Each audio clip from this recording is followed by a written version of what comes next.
ভাইরা, মামুনুল হকের দলের মহিলা এমপি ইঞ্জিনিয়ার মাহবুবা প্রথম দিনেই বক্তব্য দিয়ে সংসদ অধিবেশনে একদম তাক লাগিয়ে দিয়েছে।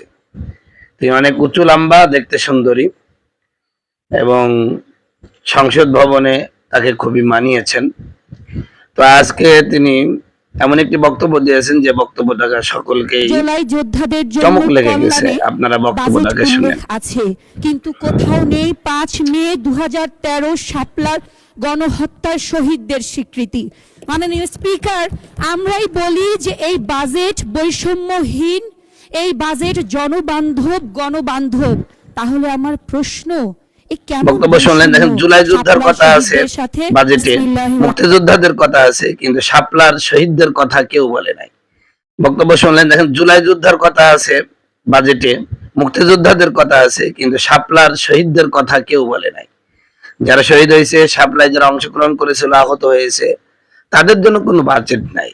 আমরা যারা কওমিনরা আছি, আসলে কওমি আলেমরা যতই আমরা লাফালাফি করি, আসলে আমাদের কোনো লাভ নাই। আমাদের অধিকার কেউ দেয় না, আমাদের জন্য কেউ কোনো কিছু ভাবেও না। তো যাই হোক, আমাদের কিছু কওমি ঘরানার এমপি পুরুষ মহিলা এরা যাওয়ার কারণে সংসদে কমাস কম কওমিদের নিয়ে আলোচনা হচ্ছে, এটাই আলহামদুলিল্লাহ।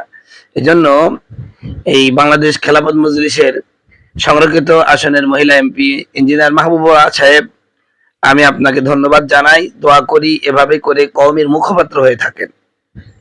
এবং মামুনুল হক সাহেবকে বলবো দলটা আরো সুন্দর গঠন করেন। আমরা চাই বাংলাদেশ খেলাফত মজলিসের মাধ্যমে এদেশে ইসলাম কায়েম হোক ইনশাআল্লাহ। নামাজ তুমি ধর্ম জানো, চুরি তোমার পেশা, সেই নামাজই হইবে কেবল, কেমনে করো আশা, নামাজ হইল না রে তোর, নামাজের লইলি না খবর। ঠিক কিনা? যাই হোক, আপনারা মনে কষ্ট পাচ্ছেন, অনেক কথা বলে ফেললাম ভাই। আমার বন্ধুগণ, আমার ভাইয়েরা, নামাজ শুধু চরিত্রের পরিবর্তন করে তা না ভাই। এই নামাজ আমার আপনার জীবনের সব কিছুর একমাত্র মূলমন্ত্র, মুক্তির মূলমন্ত্র একমাত্র নামাজ। নামাজ ছাড়া আপনি মুক্তি পাবেন না। কিয়ামতের ময়দানে নামাজই আপনাকে কেবল কাজে দিবে।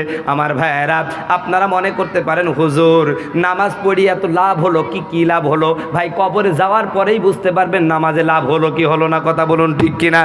সম্মানিত ভাইয়েরা আমার, আসুন আমরা আপনাদেরকে দেখাই নামাজ কিভাবে আমাদের লাভ দেয়, কিভাবে আমাদের উপকার করে। ও ভাই, আজকে আমরা সারাদিন জমিনের পিছনে ঘুরি, দুনিয়ার পিছনে ঘুরি।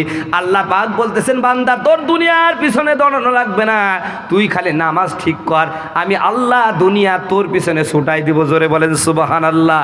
আপনারা বাংলাদেশে দেখেন, পৃথিবীতে যারাই দেখেন যারা ঠিক মতো নামাজ আদায় করে, ওই লোকটা আপনার চেয়ে হয়তো বা টাকা পয়সা বেশি না, কিন্তু ওর অন্তরটা আল্লাহ এমন ধনী বানাই দিয়েছেন, আপনি ধনী মানুষ আলহামদুলিল্লাহ বলতে দেরি হবে, ওই লোকটার আলহামদুলিল্লাহ বাড়াতে দেরি হবে না। কথা বলুন ঠিক কিনা? কত কোটিপতি আছে ভাই, স্যার কেমন আছেন? ওই আসি গো। কথা বলুন ঠিক কিনা? আর একটা 5 ওয়াক্ত নামাজি লোককে বলেন, ভাই কেমন আছে? আলহামদুলিল্লাহ হুজুর খুব ভালো আছি। কথা বলছেন না? এই যে শান্তি কে দিয়েছেন? আল্লাহ দিয়েছেন। আর শুধু তাই নাই, এই নামাজ যদি আপনি ঠিক করতে পারেন না, এখনো আল্লাহ পাক আপনাকে রিজিক দেবে। প্রমাণ বিশ্বাস হয় না? আমি একটা ছোট্ট গল্প বলি, তাহলে বুঝতে পারবেন।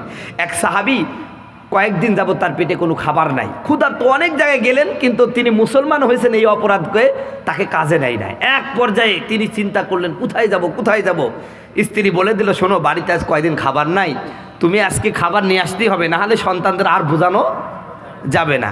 তখন ওই সাহাবী অনেক খোঁজাখুঁজি করার পর অনেক জায়গায় গেলেন, কেউ কাজে যখন নিল না, তখন তিনি চিন্তা করলেন, আল্লাহ রসুলের দরবারে গেলে তো আর খালি হাতে ফিরা হবে না। আমার রসুল পৃথিবীর সবচেয়ে বড় দানশীল। জোরে বলেন সুবহানাল্লাহ। আমার রসুল কাউকে খালি হাতে ফিরাই দেন না। তো ওই সাহাবী যে বলছে, হুজুর আজ বাড়িতে আমার 3-4 দিন হলো খাবার নাই, আমার ছোট্ট ছোট্ট বাচ্চাগুলো না খেয়ে আছে, হুজুর গো আপনি আমাকে একটু কিছু সাহায্য করেন। জোরে বলেন সুবহানাল্লাহ। আমার রসুল বলছেন, সাহাবী আমার কাছে সাহায্য চাইছো, অথচ আমার চুলায় তাই 2 সপ্তাহ হলো চুলায় আগুনই জ্বালাতে পারি না।